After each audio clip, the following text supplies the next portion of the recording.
Hey there, welcome back to another video. This time it is yet another vlog. This one's gonna be quite a doozy. I'm gonna be packing this full of things. I'm gonna start off with a unboxing, showing you some gifts that I got from a good friend of mine and longtime subscriber named Johnathan. He's sent me so many things over the years, and I'm very appreciative of everything. And I just want to say to him, to anyone else that sent me gifts or just left me kind words in the comment section, or just simply just sat down and watched my videos. I really appreciate the support, and all of it means equally the same amount to me personally. Uh, and I mean that from the bottom of my heart. It just kind of leaves me a little bit speechless sometimes that people would go out of their way to do stuff like this. So it kind of gives me. I end up having a little bit of a hard time kind of putting into words how much this generosity means to me personally. But anyway, that's not what. That's not the only thing that this video is going to be. I'm also going to be showing some DVDs and Blu-rays that I picked up from various different sources. I'm going to be sharing my thoughts on a couple movie trailers, maybe a little bit of movie news, but probably just sticking to the movie trailers. And I'm also going to be sharing my thoughts on coronavirus because uh, the reason why I want to share my thoughts on it is because it's getting really close to home, and it's basically in my backyard, and it's to quote Outbreak, we're in deep fucking shit. So anyway, I don't want to alarm anyone, but like over here in Washington in the Pacific Northwest, yeah, the coronavirus is here. It's not one of those things where it's like, oh, it's not there yet. No, it's here. It's here. And I am definitely a little bit worried. In fact, I have to go to campus later tonight, and this will probably not be uploaded by the time I end up going to campus again. But I have to go to campus after I'm done recording this, and I am honestly legitimately worried because I got an email talking about how a faculty member was exposed to the virus by a family member of theirs. They are saying like he's not showing any symptoms, he's fine, but he's in quarantine right now. He or she is in quarantine, and they cleaned the room that they were in, but I'm thinking like how long was this potential exposure going on campus? Cleaning the room is one thing. Uh why don't you shut down the campus and clean the entire campus? And I don't, I'm not trying to create a panic or anything, but I don't know. I'm definitely a little worried. And the advice is, oh, just buy masks. Just buy masks. I did the research. They don't do anything. So yeah, I'm a little antsy, to say the least. I know I said I was going to save that to later, but no, it's on my mind right now. So I just decided to get it off my chest right here and now. But let's talk about something a little bit less stressful, shall we? Gifts. So these are gifts from Jonathan Lindsay, and he also sent me a letter, and I will read that in the next vlog. I am in the middle of midterms, and I'm dealing with a lot of other stuff on campus and schoolwork and so on and so forth. But I will definitely save the letter for the next vlog, and hopefully it'll be worth the wait. But once again, I gotta give Johnathan a huge shout out and thanks for these gifts. So start out with Critters Attack. Okay, he wanted to see my thoughts on the Critters films. He sent me the Blu-ray box set a while back. I don't believe Critters: A New Binge ever got a release. Thank God. And if it did, I don't want it. But yeah, I think I'll probably check out the Critters films. I know he wants to hear my thoughts on them. I'm actually looking forward to watching them again. I'm thinking about doing it for Easter, around that time period, because the second film is essentially an Easter film. But that's just my thought process. But I think he would like to see my thoughts on them earlier, so we shall see. Maybe I'll do it during spring break. But anyway, this is Critters Attack for the Critters collection. Sorry, I'm having a hard time putting words together. Just coronavirus. Oh, but anyway, another anime, Angel Cop, the collection. I've never even heard of Angel Cop. What is Angel Cop? Oh, I guess it's a series. Angel Cop. All right, sure. We'll give that a shot sometime. And then another anime called Wrath of the Ninja.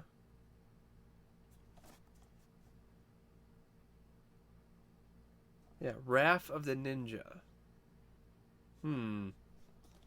The Yodo Den movie. Never heard of this one. Wrath of the Ninja. Okay, alright, Wrath of the Ninja. Alright. Oh, nice. We got Road Games, the collector's edition. I actually haven't seen this film. I've heard a lot of good things about it, but I have not seen the movie. This apparently, I think it carries over a lot of the features from the original release by Umbrella Home Entertainment. But it also has a new interview with Stacy Keach, new interview with the composer. It looks pretty stacked, to be honest.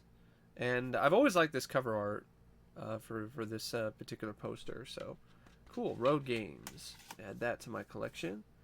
Nice. Daylight on Blu-ray.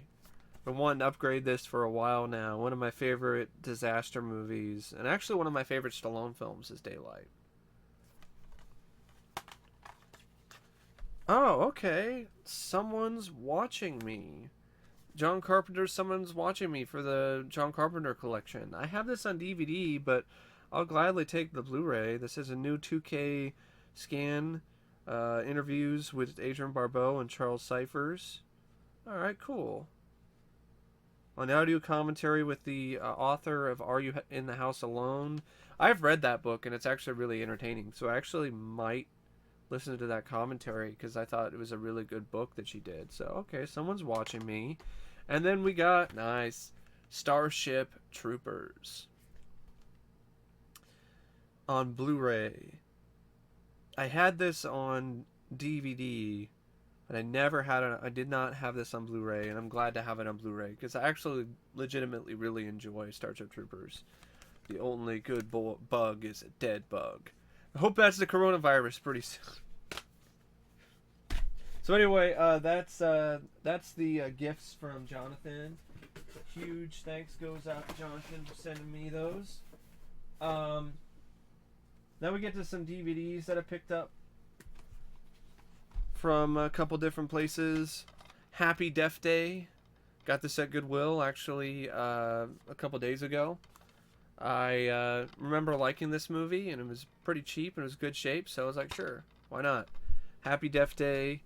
Got this box set from Scream Factory's sale. So we have 4 different films. I mainly got it for The Vagrant and The Godsend. So you have The Vagrant, The Godsend, What's the Matter with Helen, and The Outing. And I also got this one from Goodwill fairly recently, Body at Brighton Rock. Apparently, I've actually heard some good things about this one, so decided to pick that one up. It's fairly recent release too. And I got a film called American Exit with Dane Cook. I'm curious to see if Dane Cook can pull off a serious role. So Dane Cook in American Exit. And then I got season 1 of Lois and Clark, The Adventures of Superman with Dean Cain and Terry Hatcher. I've actually only seen clips of this series. I remember watching bits and pieces of reruns on USA or TNT when I was a kid, but that's really all I really remember when it comes to this series. If I honestly remember Dean Cain more for hosting Ripley's Believe It or Not, but I got a good deal on the box set for season 1, so I decided to pick that up. Here we have Ash versus the Evil Dead, the complete series. I got this because I'm a fan of the Evil Dead and I've been kind of curious about this show. Also, it's for research because I am actually working on an Evil Dead essay on the Evil Dead franchise for one of my classes, actually for my capstone. So I actually am going to be binge watching a bunch of Evil Dead content pretty soon. And this is going to be part of my research. So that's why I picked it up. I also bought an Evil Dead related book, which I'll show a little bit later. Speaking of series, I got Freddys Nightmares, the complete series. Now, this is an unofficial bootleg box set from a source that shall not be named. It's not the same source, it's a different source, but it's a release that was years in the making and something that I was highly anticipating. And I took a look at this, and it's well worth it. It was well worth the wait, well worth the price that I paid for it. This has the best picture quality that I have ever seen when it comes to this series. It's uncut, it's not chiller rips, and it's also got a ton of extra bonus features. It comes with a bonus disc that I would pay $20 for just by itself, which has hours of extra Nightmare on Elm Street related content, rare TV spots and trailers, making of specials, the whole 9 yards. It's just absolutely jam packed. So it came at a high price tag, but it was worth it. And also, this is a series that more than likely will never get officially released because of rights issues and because Warner Brothers doesn't really give a shit. So this is probably going to be the best that it's going to get. So I gotta say, Beefy Boy Productions, you did an amazing job with this, and I honestly look forward to whatever projects you're gonna do next, and I'll definitely pay handsomely for it. I heard a rumor that they might be interested in doing Werewolf this series, and if they give it this same kind of treatment, I'm gonna be all for it. So yeah, Freddys Nightmares, a complete series. Here's another box set I picked up, the Vincent Price Collection, Volume 2. I got this because it was available on HamiltonBook.com, and this is out of print, and it was an affordable price, and this is the only way to get House on Haunted Hill, the original film, on Blu-ray, and I actually legitimately really enjoyed that, so I wanted to get that for my collection, and I do like Vincent Price, so yeah. Got the Vincent Price Collection, Volume 2. I would like to get the other volumes, but they're pretty expensive, especially Volume 1. So, I'm alright with just Volume 2 at this point. And I don't know why House on Haunted Hill does not have a standalone release, especially since it's like in the public domain. Why is it so hard to get a release for that? Anyway, that's the Vincent Price Collection, Volume 2. Then I got a couple titles from the UK, because it's actually cheaper to get some of these titles overseas than in the US. And in the case of one particular title, this release is better than the more recent release that came out in the US. So, but in terms of a cheaper title, Commando, the Director's Cut. For some reason, the Director's Cut of Commando was never released in the United States in terms of having a wide release, except for being in an exclusive Best Buy only steelbook. All of the other Commando Blu-ray releases were bare bones. They weren't the director's cut, and for some reason that was just how it is, how it was, except for the steelbook, which has been out of print for years. But in the UK, things are different. They released the film in the director's cuts, and it also includes the theatrical cut and the director's cuts with the extra footage, as well as all of the features from the DVD. So if you're looking to upgrade your Commando DVD and you don't want to pay an arm and a leg, import it and get the director's cut. And here's why it's something that any fan of the film can take advantage of, because this is region free. It says it's region B, it says it's region locked, it isn't. I popped this in my Blu-ray player, my not my region free one, my non-region free player, and it played fine. So it's region free, so definitely get your hands on this if you're a fan of Commando. So you can upgrade your DVD. This release though, and that is not region free though. This is region locked. This is Hudson Hawk from a company called Signal One, and I got this because it ports over the features from the DVD release, the special edition, that the Mill Creek release does not port over, and I think the transfer of this is a little bit better too. So yeah, pick this one up because I really enjoyed this movie too, Hudson Hawk. So I wanted to get it for my collection, and I wanted to get the features so I would actually have a reason to upgrade fully. Then I also got Liar Liar because it was super cheap on Amazon and only had it on DVD. And this is one of my favorite comedies. Definitely one of my favorite Jim Carrey movies. Actually, I would probably say this is my favorite Jim Carrey film. I love this movie. It's an absolute laugh riot, and yeah, I'm really glad to get this on Blu-ray. And this quote is totally right. Carrey is screamingly funny. He really is. He's so fucking funny in Liar Liar. Then I got some more titles here from the other source that shall not be named, the original source, and he's been once again just doing amazing work, and it continues with stuff like Evolution. I don't know why this does not have an official release, but I'm totally fine if they don't come out with one, because this is really great. It's great quality. And also got Titan AE. It's the best the film has ever looked. The DVD pales in comparison. And then I also got, speaking of Jim Carrey, we got Ace Ventura, Pet Detective. And this one actually has the uncut version on there, with the sequences that were cut from the home video release.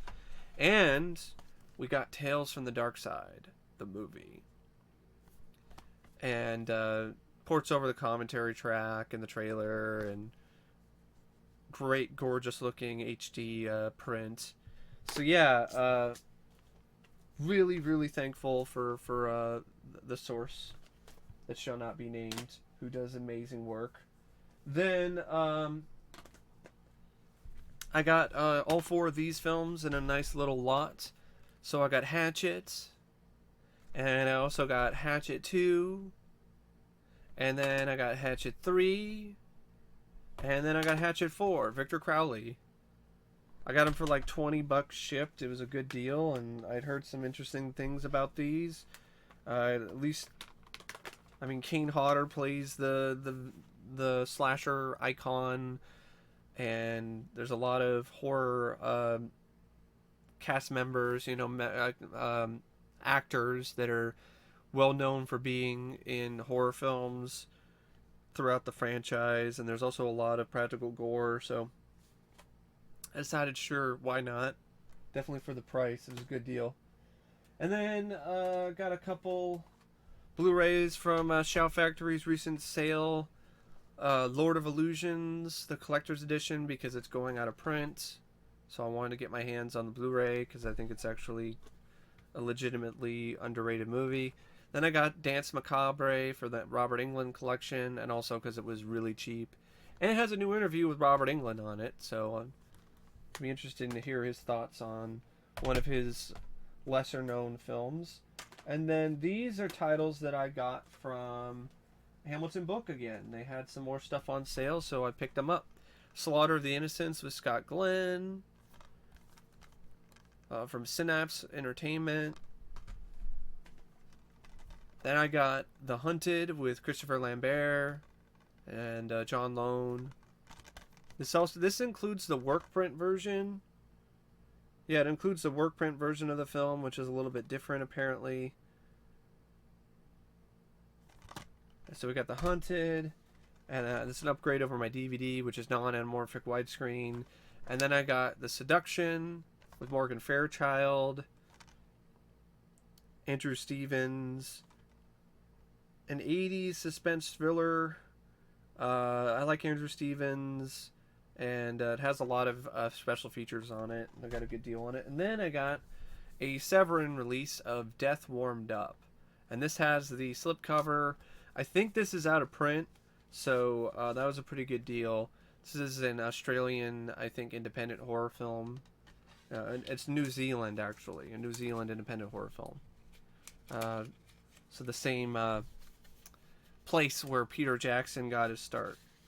So yeah, Death Warmed Up. And yeah, so that's really about it for the Blu-rays. And I got a couple more things I want to show you.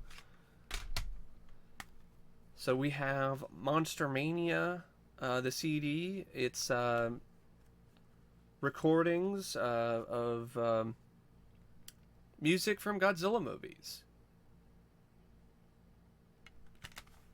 It's not the original recordings. It's re-recordings with a new orchestra conducted by Randy Miller.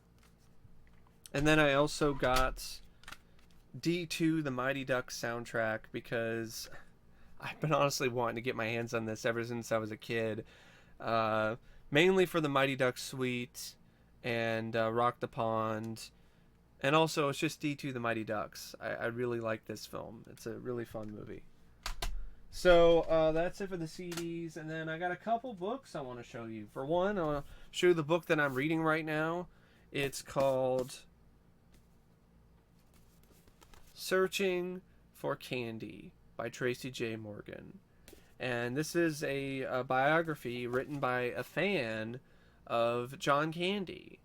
And it's really a good read. It's actually a great read. It captures the personality and just the absolute warmth and just wonderful, charismatic, great man that John Candy was.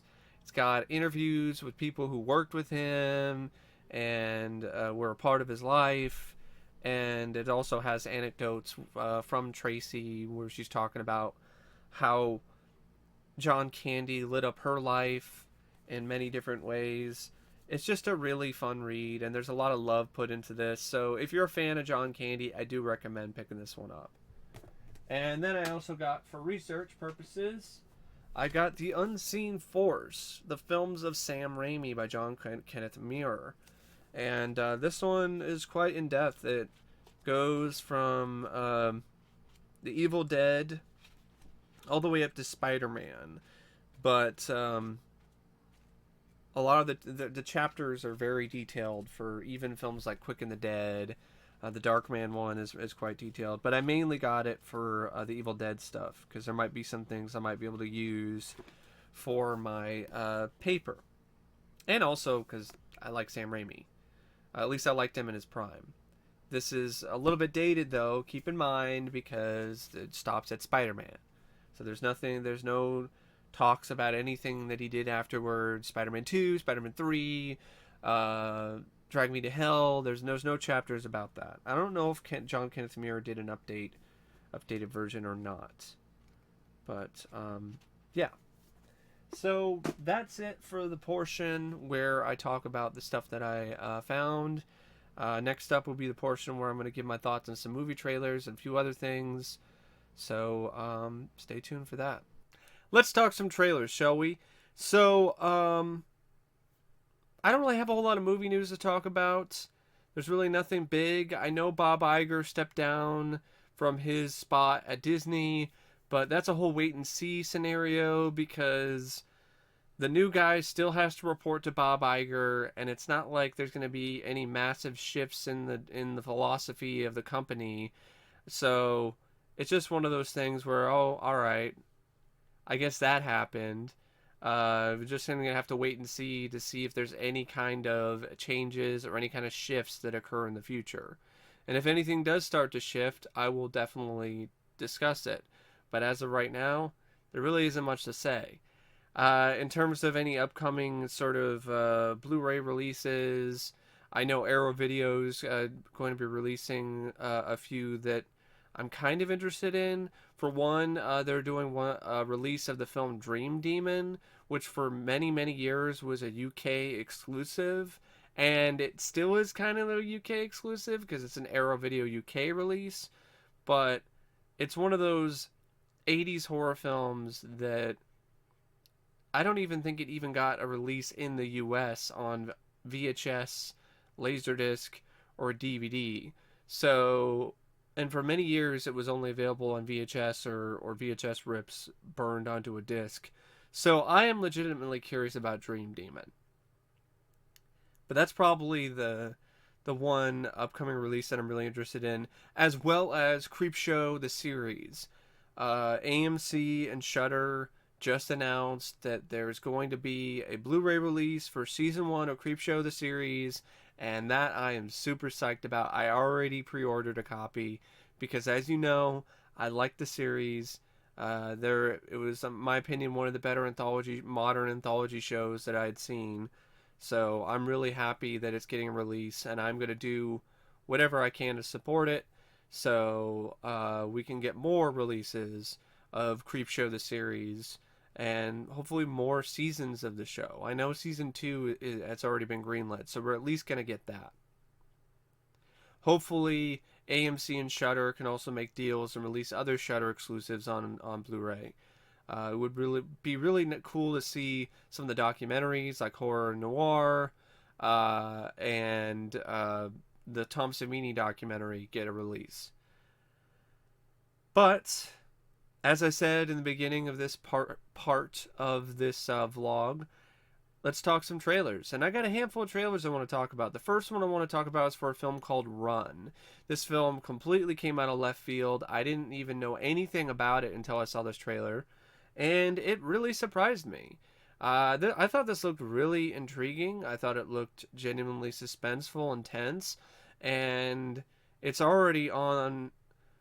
It's already coming off on the right foot, so to speak, with the director who's attached to it. The director who is responsible for Run is Anish Chaganty, and this is the same director of Searching, which I thought was an excellent film. So you got a director who has already shown me that he's incredibly capable with this kind of source material, and he's doing another horror film. I'm in. I am so in. And there's a lot of really wonderful stylistic choices in this trailer. For instance, how the word "run" is repeated throughout the trailer, which is probably that's definitely going to be incorporated in the film itself. And I really like that idea, where the lead character keeps seeing "run" in various different places that she's in, as as a way to warn her or be a bit of foreshadowing. So you see the word "run" in the trees. You see the word "run" in the crosswalk um, signs and stuff like that. So, yeah, it looks like a very promising film, if you ask me. Good cast too: Sarah Paulson, Kara Allen. Allen is actually disabled. This is a kind of a first in a lot of ways, where you have an actually disabled actress who is in a wheelchair playing a character in a film like this, and that's a really interesting thing. You would think it would be something that you would see more often, considering that the disabled actor is probably the best person for that kind of role. But at the same time, I understand when they don't go that route, because just because an actor is disabled, it doesn't not necessarily always mean they're the best for the role. But there are instances where that is the case, like for example Marlee Matlin in Hear No Evil. She's a deaf actress, and she played a deaf character in that film, and it was just pitch perfect casting. And in this instance, it looks like it's going to be another one of those examples of casting. So yeah, I honestly am really looking forward to this. The poster is also really slick and stylish and really catchy.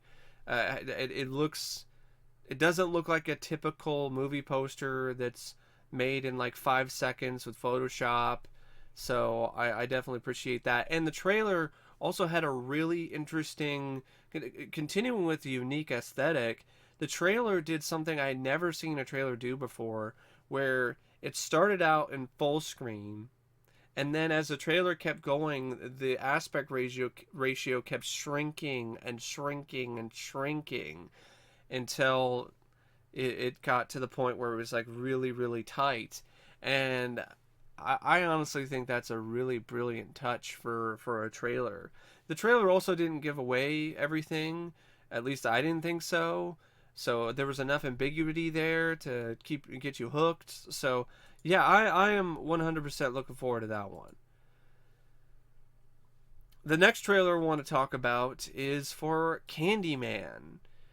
Now, unfortunately, this film carries over the same lazy trend of titling a new installment in an old franchise as the exact same name as the first film in the franchise. I'm so fucking sick and tired of this bullshit. It's lazy. It's such a lazy, fucking uninspired way to title your film. Why the hell are you doing? Why? I get it. Halloween 2018 was a massive hit, and I think that's probably why. They're just copying the same formula, but it's confusing. This apparently isn't actually a remake, but because you're calling it Candyman and you're not having any subtitle, you're not even putting anything like that in there, it's easy for people to assume, even if they just look at the poster, that it's just a remake of the first film. And ultimately, it is a little bit of a nitpick because it's just a title, but at the same time, why? Just why do we need to do this? Just stop doing it. It's fucking lazy. So, that admittedly rubbed me the wrong way at the start. And then the trailer starts out with this really weak intro with what appears to be cannon fodder characters hanging out in the girl's bathroom, and one of them says Candyman 5 times in the mirror, and then shitty CGI bees show up, and I'm like, oh my god, this is gonna be fucking trash, isn't it? This is gonna be like a bee sting to the balls. It's gonna be like more of the same of all of the other shitty Candyman sequels that were really bad in terms of quality. I mean, Farewell to the Flesh, I guess, had its moments, but it was a considerable step down from the first. And then Day of the Dead was an absolute piece of shit. So, yeah, I got a little bit leery after the start of this trailer. But after it got past the shitty CGIBs, it really did take me for a little bit of a loop. I was pleasantly shocked and surprised by how much I liked the rest of the trailer. I think it definitely has a distinct look and style to it, and I appreciate that. Definitely looks like it's going to have some nice visuals in terms of the direction and the cinematography. I also like the fact that there are actors and characters from the first film that make returns in this. Tony Todd wasn't really shown very much at all in the trailer, which is one of the things that I definitely was wondering why he wasn't in there. A lot of the advertising for this, a lot of the promos for this have been talking about Tony Todd is back, but you don't see him at all. Maybe you see his reflection in one scene, but that's really about it. So I'm wondering what they're going to do with Tony Todd. And the trailer hasn't really given away that. But what I really liked about the trailer, other than the remix of I think it's a Beyonce song, Say My Name, Destiny's Child song, which once again, another Jordan Peele production where it remixes a well-known song and makes it creepy, and it works. It does. Say My Name fits right in line with Candyman. But what really stood out to me, other than the visuals, was this plot thread that they're going with. You're going to have a new Candyman, but it's insinuating that this new Candyman is going to be a vessel for the original Candyman's evil. So, this is a new take on Freddy's Revenge. And I like that idea. I've always liked Freddy's Revenge, and I think it's a really unique concept. And I think that's an interesting uh, path to take for this franchise, and it's a lot better than just doing something like Hellraiser Revelations or these direct-to-video Hellraiser sequels that don't have Doug Bradley and just have some guy dressing up as Pinhead, and it's just more of the same. At least with this, it's doing something different and trying to put a fresh coat of paint on an old fence. So yeah, I'm admittedly curious. I'm more curious about this than I thought it was going to be, considering the fact that it started off so badly with the intro of the trailer. I'm not going to say I'm going to run out and see it. I'm not going to say that I think it's going to be a great film. I personally like the trailer for Run more, and I'm way more into that than I am Candyman. But I still am willing to give it a chance sometime. Maybe not in the theater, but I'll definitely give it a chance when it comes out on home video, which is more than I thought I was ever going to say, considering it just seemed like another lazy, half-assed remake at first, because of the name and because of what I saw in the beginning of the trailer. And the next trailer I want to talk about is for Artemis Fowl. Wow. What a foul pile of garbage that trailer was. I didn't even read any of the books, and I thought that looked like shit. I mean, and it is not doing well. I mean, this trailer has more dislikes than it has likes right now. The fans are not happy, Disney. They are not happy with you butchering the source material and completely ignoring how things went and just changing things around and turning it into some generic pile of bullshit. They're not a fan of that. And I wouldn't be either if I was a fan of the novels. But wow. I'm not a fan of the novels, and even I think this looks like shit. The kid can't act his way out of a paper bag, even if you gave him directions. He has no charisma. Why the hell was he cast? Was this a favor for the producer or some shit? I don't get it. How did this kid nail the audition and get this role? That's a mystery, because in this trailer he shows zero charisma and zero acting ability. Why the fuck is this kid in this film? Why the hell is he Artemis Fowl? And why the hell did Disney and the producers think that this kid is going to be the next big thing?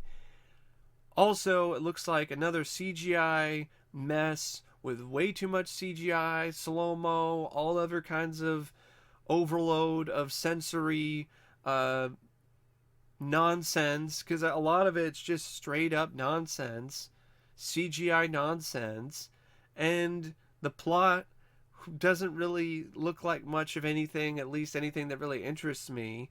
The visuals look ugly. The action sequences look lame. And for some reason, the kid is dressing up like he's the kid from Men in Black. I mean, he's got the tie and the black and white aesthetic, and it's just like, what is this? Spy Kids meets Men in Black meets Percy Jackson and the Olympians. What the fuck is Artemis Fowl? What is this foul garbage? Get this out of my face. It stinks. This looks like it's going to be a massive bomb for Disney, and it does not bode well, because this is a huge franchise. This is what they think is going to be a new big franchise for them. They spent all this money getting the rights for this book franchise, and this is what they made, and this is what they are going to show audiences. This looks like a film that was written, edited, and put together 10 years ago. It does not look like a movie that's going to come out in 2020. From a storytelling perspective, from a visual effects perspective, from just an everything perspective. It already looks horribly dated. And it already looks horrible. So, yeah, I'm definitely not looking forward to Artemis Fowl. I'm not the only one. It like I'm not kidding around. Go ahead and look at the dislike ratio on the trailers for this. Go ahead and look at the comment section. People are up in arms. Disney, you already fucked up. And all you can do now is just bite the bullet and hope that you can take the damage and be all right. And ultimately, that's gonna be the case because Disney is a fucking monopoly and owns half of Hollywood pretty much. So even if this tanks miserably, it's not gonna affect their bottom line that much. But if this bombs, Black Widow underperforms, their Marvel Cinematic Universe TV shows on Disney Plus don't do that well, then they might be in a little bit of trouble. And I honestly think that Disney's going to start to have some diminishing returns sooner rather than later. And definitely with films like Artemis Fowl and even Marvel films. Because I do think there's going to be a Marvel burnout. There's going to be an MCU burnout. You might think there might not be, but I am a part of a growing number of former MCU fans who are so burned out with it that they don't even really want anything to do with Marvel for quite a long time because they've been so inundated with it. Marvel and the MCU to me is the same as disco was after Saturday Night Fever was such a gigantic hit and the soundtrack was a number one hit in terms of sales. The record industry saw that disco was big and they oversaturated the market with nothing but disco songs. And in a matter of 2 years, people were sick and fucking tired of disco. And they were like, disco sucks. And they wanted to blow up every disco record that they could see. I think it's nearing that point with Marvel. And it's going to be a gigantic, massive fallout. And it's going to take a huge chunk out of Disney. I really do see that happening. Maybe not this year, but definitely possibly next year, because it's one of those things where I don't think that the new Avengers have the same weight and the same ability to carry the MCU as Iron Man and Captain America did. I don't really feel that they can carry the same kind of weight. And I definitely don't see Captain Marvel doing that because Captain Marvel already has a lot of backlash and a lot of people are already on the fence about Captain Marvel, including fans of Marvel and the Marvel Cinematic Universe. But that's just my thoughts on that, and I don't really know what else to say except thanks for watching this vlog. A little bit of different editing sort of thing going on here because I recorded one part one time and then recorded the second part later. But either way, I hope you enjoyed it, and stay tuned for more content. I actually recorded a lot of reviews, and I already edited them, and they're good to go. Got The Golden Child coming up pretty soon. Did a review of that one. And I got some random stuff, like a Michael J. Fox film, and I also have a review of an Alec Baldwin movie, and I got a rant coming up for one of the biggest pieces of shit I've ever seen in my life called Extreme Ops. Ooh boy, that's going to be an epic rant, 100%. And I'm also going to check out some more newer films in the near future, as well as do a few more requests. I reviewed all 3 House on Haunted Hill films. I've already recorded those reviews. They're going to be uploaded fairly soon after I get done with this little bit of let's just say after I get done with the films that I have on my schedule already.